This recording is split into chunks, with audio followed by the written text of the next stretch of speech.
అధిక ఫీజులు వసూలు చేస్తున్న కళ్యాణి ఆసుపత్రిలో హన్మకొండ డిఎంహెచ్ఓ అప్పయ్య ఆకస్మిక తనిఖీ చేశారు. ధరల పట్టిక ఏర్పాటు చేయకపోవడంపై ఆగ్రహం వ్యక్తం చేశారు.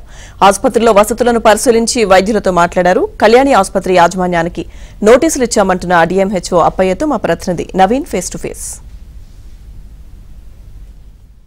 హన్మకొండలో ప్రైవేటు ఆసుపత్రుల ఆగడాలు పెచ్చుమీరిపోతున్నాయి. ఇష్టారీతన బిల్లులు వేస్తున్నారని బాధితులు గగ్గోలు పెడుతున్నారు. ఈ నేపథ్యంలో బాధితులు ఇచ్చినటువంటి ఫిర్యాదు మేరకు డిఎంఎన్హెచ్ఓ ఇవాళ ఆకస్మిక తనిఖీలు చేశారు. డిఎంఎన్హెచ్ఓ అప్పయ్య గారు మనతో ఉన్నారు. వారిని అడిగి మరిన్ని వివరాలు తెలుసుకుందాం. సార్ చెప్పండి, ఈ బాధితుల నుంచి మీకు ఎట్లాంటి ఫిర్యాదులు అందుతున్నాయి? అంటే ఇది ఒక్క హాస్పిటలే కాదు, చాలా ఆసుపత్రుల్లో కూడా ఇట్లాంటి పరిస్థితి. 8వ తారీఖు 1న రాజు అనే అతను నాకు కంప్లైంట్ ఇవ్వడం జరిగింది.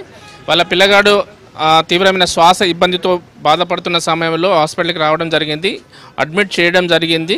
సో రికవరీ అయినా కూడా కావాలని ఉంచుకున్నారు, ఎక్కువ మోతాదులో డబ్బులు వేశారని చెప్పడం జరిగింది. ఆ కంప్లైంట్ మీద సంబంధిత మేనేజ్మెంట్ని డాక్టర్లని సంప్రదించడం జరిగింది. అది కూడా రాజు సమక్షంలోనే చేశాము. దాంతోపాటు మా క్లినికల్ ఎస్టాబ్లిష్మెంట్ యాక్ట్ నియమ నిబంధనల ప్రకారం వాళ్ళు ఉన్నాయా లేదని చూడగా ఒక టారిఫ్ మాత్రం పెట్టలేదు. ల్యాబొరేటరీ దగ్గర, తర్వాత వాళ్ళ ఫీజుల దగ్గర అది పెట్టాల్సిన అవసరం ఉంది. అది ఎందుకంటే ముఖ్యంగా ప్రభుత్వ ఉద్దేశం ఏంటంటే, ఒకవేళ ఒక హాస్పిటల్లో ఒక ఓపీ ఫీజు 500 ఉంటే ఇంకొక హాస్పిటల్లో 200 ఉంటే వాళ్ళు అంచనా వేసుకుంటారు, ఎస్ 500 మనం పెట్టలేము, 200 ఉన్న కాడికి పోయి వాళ్ళు పరీక్షలు చేసుకోవడానికి ఆస్కారం ఉంటుంది. అది పెట్టాల్సిన పరిస్థితి ఉంది ప్రతి హాస్పిటల్లో.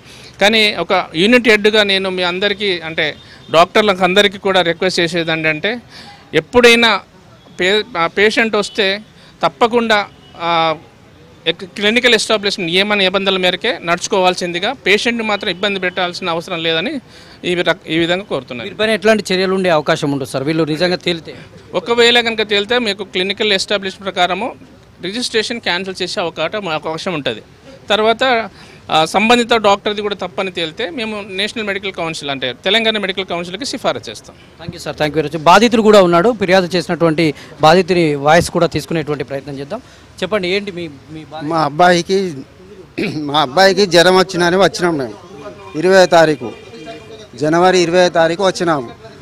ఆ రోజు మామూలుగా ట్రీట్మెంట్ ఇచ్చినారు. 21వ తారీఖు రోజు మధ్యాహ్నం మన స్కానింగ్ మీద తీసుకుపోయిన తర్వాత హాస్పిటల్లో డాక్టర్ ఏం చెప్పిండంటే, ఇతనుకు ఆక్సిజన్ పెట్టాలి, ఈయనకు ఫస్ట్ ఆక్సిజన్ పెట్టాలి, ఆక్సిజన్ తోటి కంట్రోల్ కాకుంటే ముక్కుల పైప్ వేసి నంజు తీసి దాని ద్వారా కూడా క్యూర్ అయ్యే అవకాశం ఉంటుంది. అలా చేయాలి. అలా మొత్తం మీ దగ్గర ఎంత బిల్లు తీసుకున్నారు? 4,30,000 తీసుకున్నారు. ట్రీట్మెంట్ ఏం చేయాలి? ట్రీట్మెంట్ మామూలుగానే చేసిండు.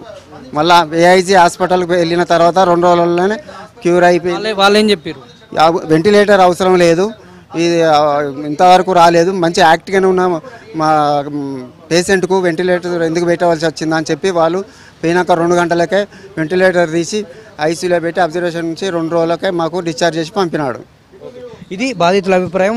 వెంటిలేటర్ అవసరం లేని పేషెంట్ కూడా వెంటిలేటర్ పెట్టి అధికంగా డబ్బులు తీసుకున్నారని బాధితుడి ఆరోపణ. దీనిపైన డిఎంఎన్హెచ్ఓకు కంప్లైంట్ చేయడంతో ఆయన విచారణ జరుపుతున్నారు. ఇది హన్మకొండలో ఇది ఒక్క హాస్పిటలే కాదు, చాలా ఆసుపత్రుల్లో ఇదే పరిస్థితి ఉంది. దీని మీద డిఎంఎన్హెచ్ఓ అయితే రైడ్ జరుపుతున్నటువంటి పరిస్థితి ఇక్కడ కనిపిస్తుంది. వీడియో జర్నలిస్ట్ జగదీష్తో నవీన్, ఏబిఎన్ ఆంధ్రజ్యోతి.